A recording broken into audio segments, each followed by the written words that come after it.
Malungkot ako ngayong gabi na 'to. Siguro ito na siguro yung talagang tanggap mo na yung sa sarili mo na wala na eh. Ihinto mo na lang yung pag-motovlog mo, yung paggawa mo ng video kasi alam mo yun, wala na talaga eh, wala na talagang wala sumusuporta sa iyo, 'di ba? Pero siguro talagang way na 'to ng pagkakataon na hindi ko na ipagpatuloy yung paggawa ko ng video, 'di ba? Pero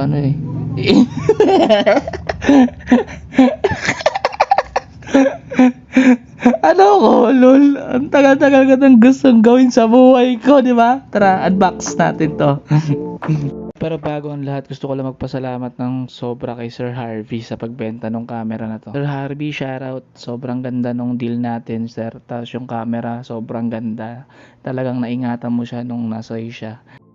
So yun, no, mabilis ang lang tayo, unboxing lang tayo dito sa ating action camera na Akaso V50X, no, yung latest version, no.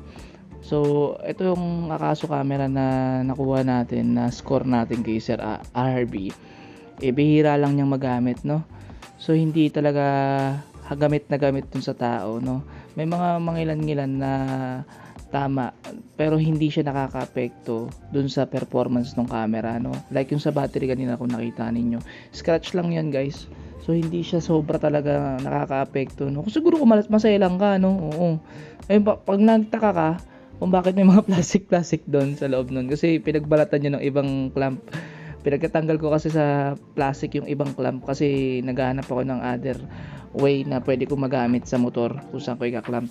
So yun, ayan, nakita nyo naman, inisa-isa ko dyan yung mga clamp, yan, yung mga accessories ng action camera, pati yung pampihit ng nuts, 'di ba? Yan na lang eh, 'di ba? Diyan ka na lang magbe-base talaga kung nagagamit yung camera o hindi eh. Nandiyan pa sa box yung pampihit nung nut. So sa iba kasi wala eh. Tingnan mo, nagligpit ka tuloy ngayon, 'di ba? Nilabas mo kasi lahat eh. Actually, di pa nga lahat 'yun eh, no? Konti pa lang 'yun. Nandun pa yung iba sa tabi, hindi lang kasi magkasya sa patungan.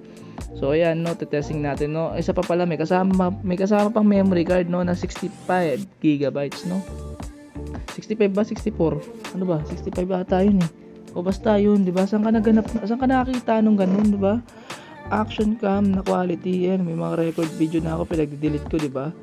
So yun yung mga sample ko ng video nung pinag-aaralan ko yung magandang setup niya, no. So ayan, makikita nyo naman dyan, guys. So kompleto siya ng resolution, no.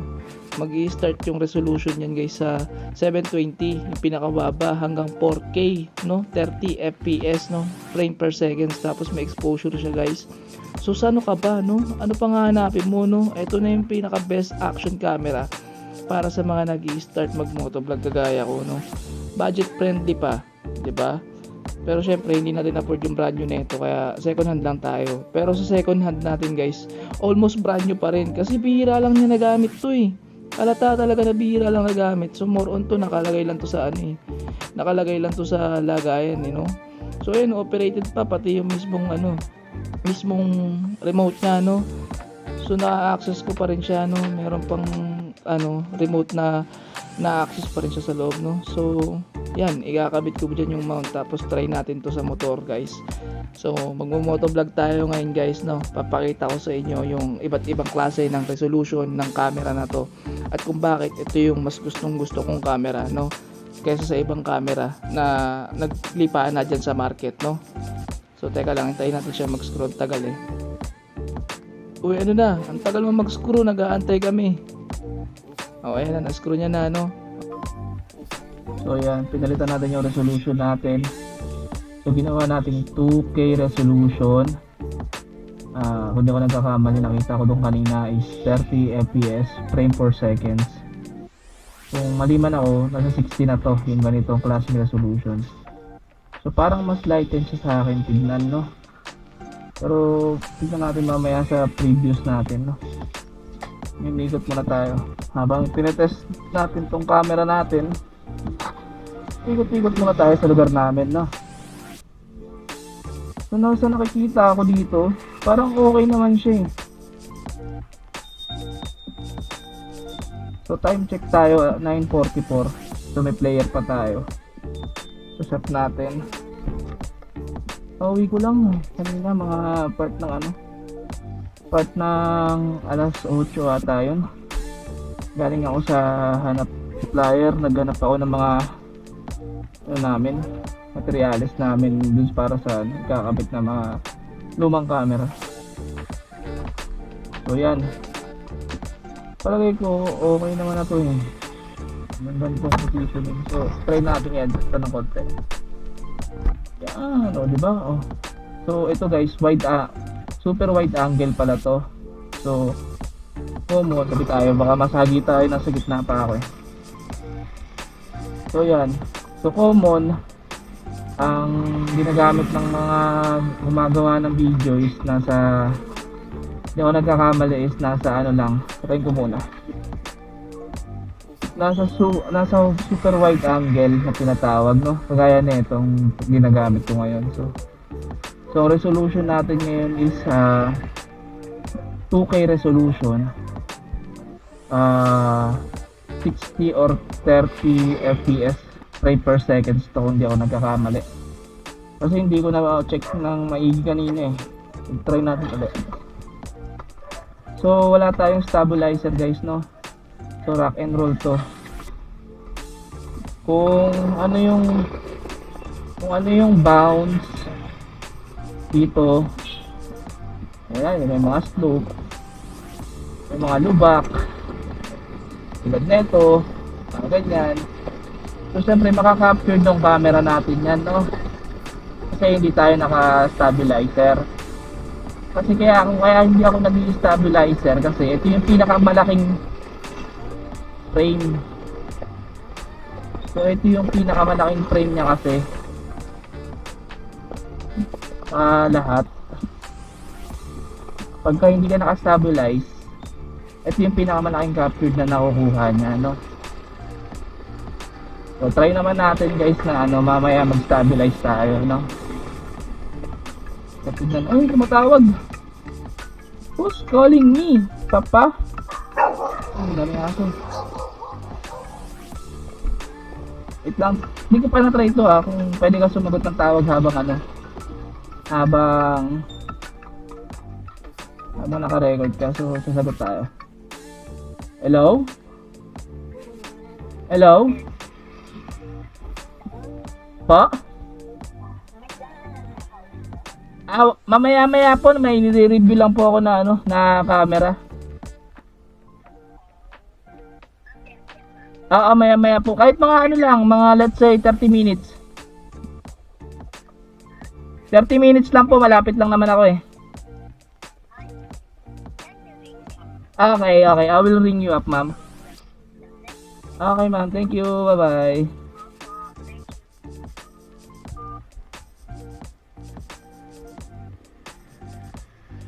So, yun. Positive, no?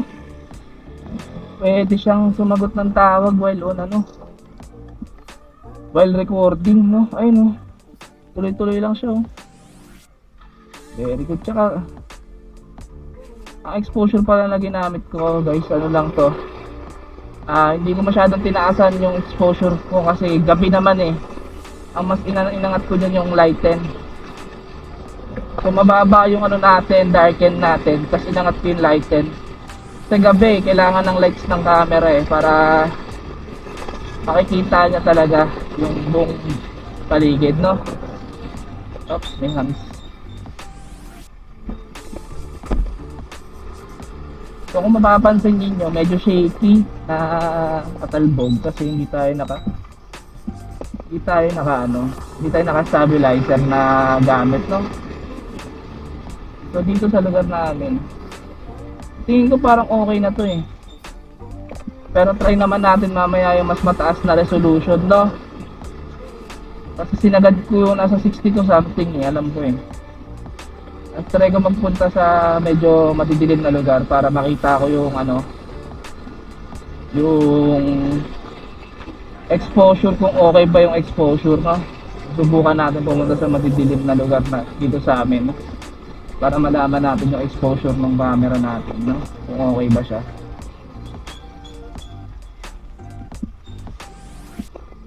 Ikot-ikot lang tayo dito.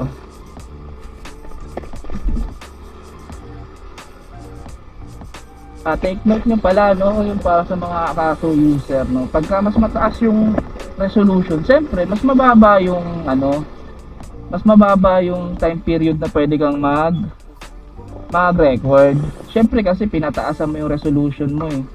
So normal po yun, pagka mataas yung resolution natin, try muna natin. Pag mataas yung resolution ng ginagamit natin para sa camera natin, siyempre natural po yun na bababa ang ating time period ng pagre-record.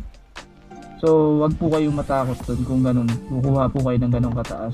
So i-make sure po natin na 64GB po yung gamit natin na SD card, kasi para ma-maximize natin yung full potential ng recording natin.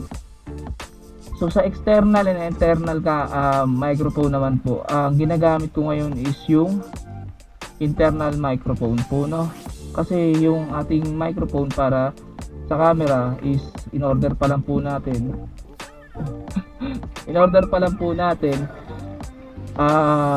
sa Lazada. So tatakbo pa yun ng mga let's say 3 days bago dumating sa atin. Then ang natin dyan guys, so testingin natin ngayon yung 4K resolution guys with 30 fps frame per second, no, so testingin natin. So kakat ko muna to. I-note nyo rin pala, no, dito sa cellphone niyo guys, pwede na kayong mag-adjust ng resolution. So dito na lang kayo mag-a-adjust ng resolution ninyo pagka gusto ninyong palitan. Hindi niyo na kayo pipindot-pindot pa dito sa mismong action cam, o kaya tatanggalin nyo pa, hubarin nyo pa, diba? So ganun siya ka-basic guys. Kaya si Akaso talaga yung trip na trip ko eh. Sa maraming pinagpipilian ng mga action camera for vlogging, ito talaga si Akaso is the best for moto vlogging guys. Kung hindi ganun kalaki yung budget ninyo, di afford ng pang GoPro, ma-achieve din naman niya yung same specs, pero hindi yung quality. Syempre iba pa rin talaga pag GoPro yung gamit mo, pero syempre kahit pa paano yung specs magagamit mo pa rin naman, di ba? So i-try natin ngayon yung tatakbuhan sila guys. So i-try natin ngayon dito mga ma'am sir yung 4K resolution natin with 30 fps, no, frame per seconds. Cut ko lang to, no. So yun, tingin ko parang wala naman masyadong naiba, no. 4K resolution na to guys, 4K resolution with 30 fps frame per second. So tingin ko parang walang naiba, no. Pero ewan ko, siguro mamaya mapapansin ko to pagka ini-edit ko na, makikita ko yung difference nilang dalawa between. Nga pala yung kaninang ginagamit natin, 2K resolution lang yun with 30 fps, so 30 megapixels frame per second. Nagkamali pala ako, sorry naman. So 30 lang yun. So parang bet ko yun ng bahagya, no. Dito sa 4K resolution parang wala ako masyadong Pero kayo, tignan niyo guys kung anong difference nung kanina sa ngayon, no. Parang wala naman ako masyadong nakikita ang difference habang nire-review ko siya dito sa cellphone ko, no. So babalik na ako dun sa 2K resolution, no. Kasi alam mo naman ang internet natin dito sa Pilipinas, 'di ba, nakakadismaya. So pag mag-upload na tayo nito, tapos 4K, sobrang hirap niyan sobrang hirap niyang kuhain ng klaro. Niwala kayo sa akin, kung nag-i-start lang kayo ng pagmamotovlog guys, tapos gusto niyo clear, dapat yung internet ninyo mas malakas pa kay Elon Musk. Mas malakas pa kay Iron Man lumipad, mas mataas pa lumipad ba kay Iron Man. Kasi syempre kailangan niyo ng sobrang lakas na internet pag ganoon gusto niyo makakuha ng ganong quality, no. So try natin, balik tayo dun sa 2K resolution, 60 fps frame per seconds, yun yung kunin natin. Parang mas bet ko yun. Tapos medyo tataasan ko ng bahagya yung ating exposure, no, kasi medyo napapansin ko guys, pag sobrang dilim ng dinadaanan ko, parang medyo madilim na siya ng bahagya. So titignan pa rin natin yan sa reviewing ko mamaya kung anong mas bet ko. So itong ginagawa ko na to is para rin to sa sarili ko, guys. Kasi syempre nagsisimula lang ako mag-motovlog ngayon. So para dito sa sarili ko, para alam ko yung magiging set ko pagdating di sa pagbibideo, no. Gusto ko kasi talaga medyo kahit ganito tayo, di ba, kahit dapat ma-afford yung ganong katataas na high quality camera, at least kahit pa paano pag gagawa tayo ng video recording, kahit pa paano sumasabay tayo, di ba? Hindi naman tayo napapag-iwanan, sumasabay tayo, no? Lalo na sa akin, itong nabili ko na to second hand, pero i-take note niyo parati yung second hand na binili ko na to well preserved to, so alagang alaga, hindi madalas gamitin, maniwala kayo sa akin. Tsaka marami akong pinagpilian doon sa marketplace bago ko to binili, at syempre hindi naman biro yung pinilabas kong pera para makabili ng ganito, di ba? Tapos may scam pa lang, di ba? Lalo na ngayon yung naglalabasan sa TikTok, yung sinasabi nila 499, di ba? Meron ka ng action cam, good for vlogging. Pag binili mo yan, good talagang iba to, maniwala ka sa akin. Nadali na rin ako niyan isang beses, pero hindi ako sa naninira ng product ng iba. Pero totoo yun, na pagka binili mo yan, yun na mo, magsisisi ka dyan. Pero sabi ko sa'yo. So nasa na ba tayo? So balik tayo dun sa natin, sa goal natin. So to, 2K resolution, 2.7 to 2.7 resolution, tapos 60 frame per second. So parang siya, parang medyo crafted na, di ko maintindihan, no? So medyo crafted siya para sa akin. Siguro maganda to pagka-araw. Ano yun, pag mas mataas mas maganda? Hindi ganun yun, tangik. Hindi ba ganun yun? Kala ko ganun Hindi, joke lang. Mas maganda to pagka-araw, kasi ngayon kasi gabi. So try sa gabi. Ngayon alam ko na, mas parang mas maganda sa akin sa paningin ko. Ewan ko mamaya pag na-review ko to. Hindi ko kasi alam, magkaiba kasi yung sa nakikita ko lang dito. Sa i-review ko na for edit, magkaiba yun. So nagbe-base lang ako based dun sa talagang nakikita ko sa screen. Uy, nawala. Mamin. Kung ano kasing pinipindot mo, mamin. Uy, buti recording pa, still recording pa kaya yun. So yun na nga, nagbe-base lang ako, depende doon sa nakikita ko dito sa screen ng cellphone ko. So para sa akin maganda to sa araw, o parang hindi, ano ba talaga, basta ewan ko, parang maganda to sa akin sa paningin ko sa araw. Ang maganda sa paningin ko yung 2K resolution with 30 fps, 30 megapixel per hello. Wala pa, di pa napiprint kaya mo tayo, nagre-review ako ng ng camera halika dito. Yan, taga saan ka? Sagrada, pangalan mo? Bakit siya ikaw sumasagot? Di ba siya sumasagot? Siya tinatanong ko. Pangalan mo pala, Abigail. Abi, ikaw si Abigail. Ayan, nire-review natin yung camera. So, makikita nyo din yung sarili mo. Di ba? Nakikita mo? So, nire-review natin yan. Pag gusto nyo akong panoorin, hanapin nyo lang sa YouTube. Chan MotoQuest. No? Chan MotoQuest. Sige. Nire-review ko lang yung camera natin. Umuwi na kayo ng oras, no? Sige, bye-bye. So yun, may mga bata tatanong na, vlogger tayo. May sticker ako dito sticker to ng mekaniko ko yung sticker natin wala pa, di ba tayo nakapagpagawa. Pagka jumakpa tayo dito sa project natin, papagawa tayo t-shirt, sticker, para pag may mga ganun, may nangingi, so magbibigay tayo, no? Kahit pa paano, para mandali tayo makilala. Asa na ba ako? So yun na nga guys, maganda to sa sa araw, tong ganitong klase ng camera. I mean yung settings ng camera, maganda to sa araw kasi kay 2K resolution ka with 60 fps. So maganda to sa araw, sa tingin ko lang kasi depende kasi sa inyo yan kung kayo gumagamit ng ninyo. Pero para sa akin maganda to. So babalik ako sa 2K.7, I mean 2.7K with 30 frame per second. Doon ako magbe-base para sa akin. Kasi yun yung nakikita ko na para sa akin na maganda dito.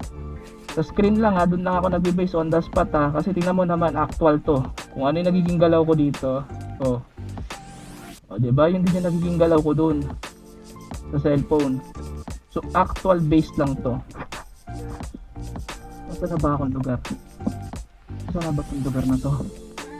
So, actual base lang to, guys. Hindi pa to ano. Tapos yung angle, I prepared. Yan. Prepared ko yan, yung ganyan. Kasi kita ko dito. So, kita ko to. Basta nakikita lang to eh. Itong nakikita lang to. Tapos ayan, syempre nandiyan kasi yung mga ka-earthlings natin. Makakita tayo dyan na kung ano-ano nakaganapan, no? Syempre yung content natin dyan natin kukunin. Nasa labas yung content natin, wala naman dito. Wala naman dyan. Kahit dito, wala din yung content natin, guys. Ng content natin nasa labas. So try na natin yung 30 fps. I mean 30 ano ba itong sinasabi ko? Try na natin tong 2.7K resolution with 30 fps. Malinaw siya. So guys, lumadami na yung ating ano dito, audience natin. Ano pangalan mo? Bunso? Ha? Bunso? Bawi gusto kong batiin mo na. wala kang batiin. Anong oras na? Alas 10 na o nasa labas pa kayo? Shout out sila Eman. Sino yun? Eman, tropa namin yun. Okay, magtatago kayo. Tago kayo. Sige na. Umuwi na kayo. Anong oras na? Alas 10 na. Tagala yung mga bata dito. Sige. Sige yan. So, 30. Asan na ba? 2.7K. 2.7K resolution with 30 fps. So, 30 frame per second itong ginagamit ko. Tapos nasa 2K resolution tayo. So para sa akin ito na yung pinakamagandang gamit ko pag sa gabi. No, maiiba pa to pagdating sa araw. Tapos naka-off yung ating tinatawag din lang. May mga audience kasi ako, distract ako, pero okay lang yan. Sama yan. So mangyayari niyan sa ating stabilizer yun. Naka-off yung ating stabilizer. Kaya ang rason ko kasi kaya ako siya ino-off is para mas malawak yung nakukuha ko na viewing, no? Kasi pagka naka-on siya, oo, na-stabilize nga niya, hindi nararamdaman ng nanonood yung paggalaw mo, yung pagsasalita, I mean yung paggalaw ng ulo mo, yung mga ganito, ganyan, ganito. Hindi mararamdaman yan ng nanonood sa'yo. Kasi stabilize nga, 'di ba? Tapos naka-center ka pa, tapos naka-wide angle pa. So mangyayari niyan, hindi niya mararamdaman yan. Ang problema mo ngayon doon, pagka ganon, yung crop noon, maka-crop kasi siya eh. So bibigyan ko kayo ng sample na naka-stabilize sa'yo, on ko yung stabilize ko. Pagmasdan niyo muna. So yan. So yan tayo, no? Ayan tayo kapag naka-off. So ito na tayo, no? Mga ma'am, sir. Naka-on yung stabilizer natin, no? Tignan mo naman, oh, 'di ba? Crop siya para sa akin, no? Oh, 'di ba? Sabi ko sa iyo, may kakaiba pag naka-stabilize. Tsaka bawas yung ano natin, resolution natin pag naka-stabilize ka. Tsaka yung angle na nakukuha niya para sa akin is bawas to. Hindi ko ma-achieve yung gusto kong mangyari sa vlog ko. So hindi niya ma-achieve yung pinaka talagang buong-buo. So babalik na ako doon. Ginagagamitin mo lang siguro yung stabilize na to siguro sa mga area. Naglo-long ride ako. May mga gusto kong ipakitang lugar. So may mga gusto kong ipakita. Gusto mo i-show up yung ganitong lugar nila. So gagamitin mo yan, no? Gagawa ka ng cinematic movement ngayon, no? Napakagandang gamitin nitong stabilizer. Syempre pag cinematic. Pang cinematic to eh. Pag gagawa ka ng mga cinematic. Napansin niyo? Pero since tayo taong kalye tayo at batak tayo sa alikabok, syempre hindi natin kailanganin madalas to. Ang mas madalas na kailangan ko ay naka-off to. So balik na tayo dun, no? So yun, 'di ba? Kita mo. Kitang-kita 'yo. So yan, kung nag-i-start ka pala na magmo-motovlog, guys.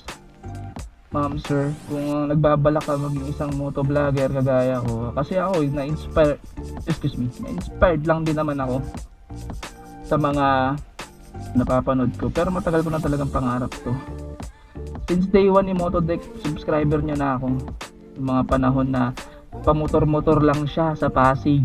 Hindi siya nagsasalita sa mga panahon na yun. Wala siya pakialam. Pamotor-motor lang siya. Hindi siya nagsasalita. Napapanood ko na yun. Tapos naka Xiaomi 360 na camera. So susundan ko lang yung yapak niya. 'Di ba? Ako kasi naniniwala ako sa sinasabi niya na pag nag-video ka ngayon, after 5 years, treasure na yun, men. So sa akin, ito treasure ko to. Pag dumating yung araw na ugod-ugod na ako, hindi ko na kaya magmotor, di na ako makakapag-adventure, di ko na magagawa yung mga nagagawa ko nung kabataan ko. Papanood ko na to, di ba? So ikaw, kailan mo gustong simulan? Kapag wala ng resources, kapag wala ng lahat? Kailan mo sisimulan? Kapag hapit ka na? Di ba? Habang may resources pa, o kahit sabihin natin na wala kang resources, huwag ka maniniwala sa kasabihan na sinasabi ng iba na ay hindi mo kasi kaya yan, wala ka kasing ganito, wala ka kasing ganyan. Tandaan mo yan, laging sinasabi ni Lord. Tignan mo, nasa simbahan pa ako. Ay kami yan, nasa simbahan ako. Laging sinasabi ni Lord na I will give everything you want. Just pay me labor. So ang ibig sabihin nun, guys, bibigay niya sa'yo lahat ng gusto mo. Paghirapan mo lang. Siyempre manalig ka lang sa tiwala niya, di ba? Kumbaga, para sa akin sa side ko, ito na yung pinaka-side ko eh. Ito na yung sinasabi niya na, sige na Chan, go na, tuloy mo na yan. Kasi, alam ko, meron kang pupuntahan balang araw at nakaplano na yun para sa akin. So, ang gagawin mo na lang, since nga na si God ang nagpaplano ng mangyayari sa buhay mo, 'di ba? Susundan mo na lang yun. 'Di ba? Hindi ko sinabi na hiniwalay ka o kaya pumunta ka kung saan. Sundan mo yun, syempre. Kung anong mas gusto mo sa buhay mo, gawin mo nang gawin. So, yun lang, no? So, ako, ang gamit ko is, 2K resolution with 30 FPS frame per seconds. So, ito yung quality na nakukuha ko pagkagabi. Siguro pagka-araw, papalitan ko to. Depende sa magiging viewing ko, ha. Pero kasi ito yung maganda para sa paningin ko, eh. Huwag ko kung nakikita, di pa? Wala, di pala nakikita. Baba ko kaya brightness na try ko. Oh, puta, wala naman na makita kayo. Wala, hindi lang. Ayun, oh, di ba? Ayun pala, eh. Nakikita nyo ba? Oh, puta, sunod-sunod nyo na. Oh, di ba malinaw? Ayun pala, bababa mo lang. Di ba? Ang ganda ng di ba? Ang ganda ng quality niya. So, siya, guys, no? Ulitin ko lang, 2K resolution with 30 FPS. Tapos, naka-positive ako na 2.0 na exposure. No? So, na-achieve ko yung ganitong klaseng itong klaseng viewing. Ewan ko lang mamaya sa editing ko kung anong itsura nito. Tara, ikot ko muna kayo dito sa lugar namin.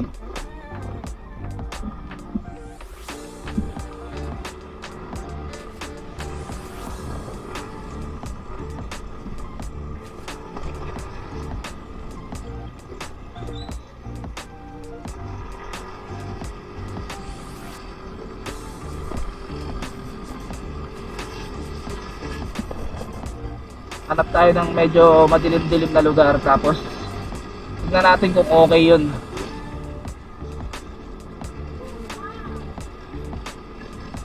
Tignan natin kung okay. Dito madilim na dito eh. Oh, madilim na rito banda eh. Tingin nyo ba okay na ba to? Pero mamaya malalaman ko kung okay to sa dilim. Tsaka kung kasi magagandaan ako sa viewing nito eh. Ewan ko mamaya kung anong lalabas nito sa editing eh. So, ipapasa ko pa pala tong file na to. So, yung pag nag-edit pala kayo, guys, yung cellphone ang gamit ko ng editing, bibigay lang ako ng tip, no? Alam mo talaga. Pabigay-bigay ka pa ng tip, akala mo talaga eh. Biyasa ka na ba? Sabi, bigay-bigay ka ng tip. Hindi, siyempre.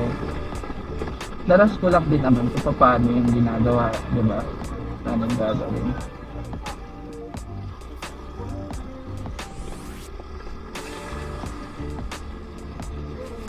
So, pag gagawa kayo ng ano, ng video ninyo, i-edit ninyo,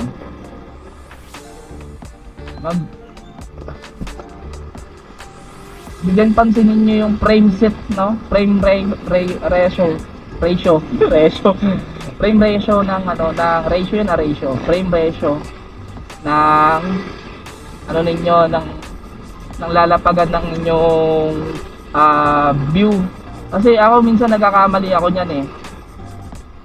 Hindi pala minsan, madalas nagkakamali ako dun eh. So, umuulit lang ako na pagkatapos yung i-edit, i-retake ko na naman. Tapos, sige. So, umuulit ako niyan. Hindi ko naman i-retake, pero syempre, umuulit ako ng editing.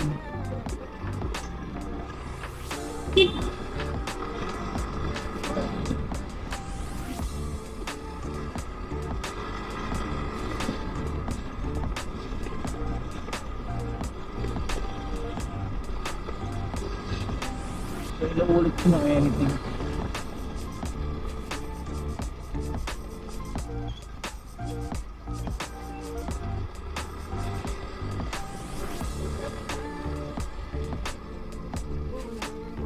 Oy, sabuta mo. Sabuta mo. Bakit? May bakery pa ba? May bakery pa ba? Sabi ko 24 hours to lang kayo gusto niyo. Ay, oo, yung dito sa ano, sa kanto, oo, 24 hours nga. 24 hours nga yun.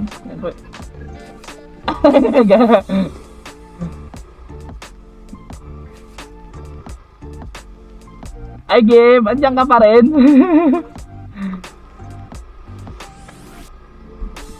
Ay, naka, pati yun. O yun, yun na yung naging ano natin, no? Naging base ko kung bakit gusto ko tong camera na to kasi ingay. Kasi itong camera na to is ano to sa akin, kumbaga sa lahat ng ni-review ko na budget friendly na camera. So ito lang yung camera guys na pwedeng sumabay kay GoPro at the lower price. Ba't ko nasabing sumabay kay GoPro? Kayo na lang umusga, di ba? Kayo na lang umusga. So ito, lumang version pa to ha. I mean, hindi naman luma kasi latest to eh. Latest to ng B50X eh. So ito yung latest na B50X. May kita nyo yan guys. Diba pinaluwanan ko naman sa inyo kanina na ito yung latest na B50X. Kaya nga gustong gusto ko siya talaga, no? Kasi doon pa lang eh. Malalaman mo na kagad sa kulay green and kulay white. So paano ko nasabi na pwedeng sumabay kay GoPro? I-base nyo na lang doon sa sinabi ko kanina, no? Tsaka sa mapapanood ninyo na to. Kaysa naman doon bibili ka ng camera, no? Na ang bibili mong camera yan, nakikita mo sa TikTok kasi syempre naaaliw ka, no? Pwede na yun, pang motovlog na yun, okay na yun. Bala ka, ikaw din. Sayang ka lang ng pera. Pero di ko sinisiraan yun. Nasa sa inyo pa rin yan. Kung bibili kayo ng ganong klaseng camera o mag-iipon, i-discarte kakayod kayo hanggang sa ma-achieve ninyo yun dapat para sa inyo, diba? So ganun lang yun guys. So maraming salamat sa panonood nito.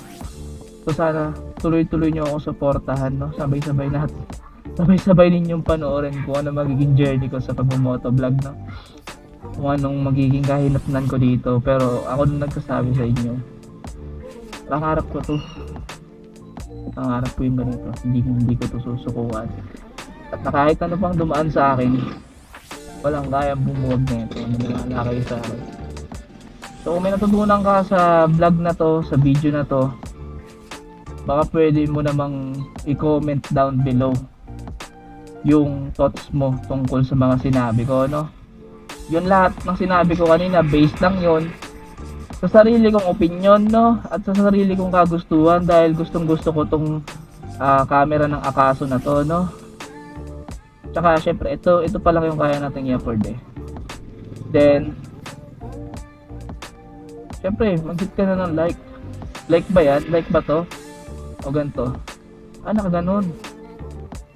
So yan, like. Diba? Kung gusto mong i-share, share mo, ang problema. Diba? Kung gusto mong i-share kasi alam mo meron ka mapupulot na aral kahit pa paano, eh di share mo kung gusto mo. Wala walang sapilitan dyan.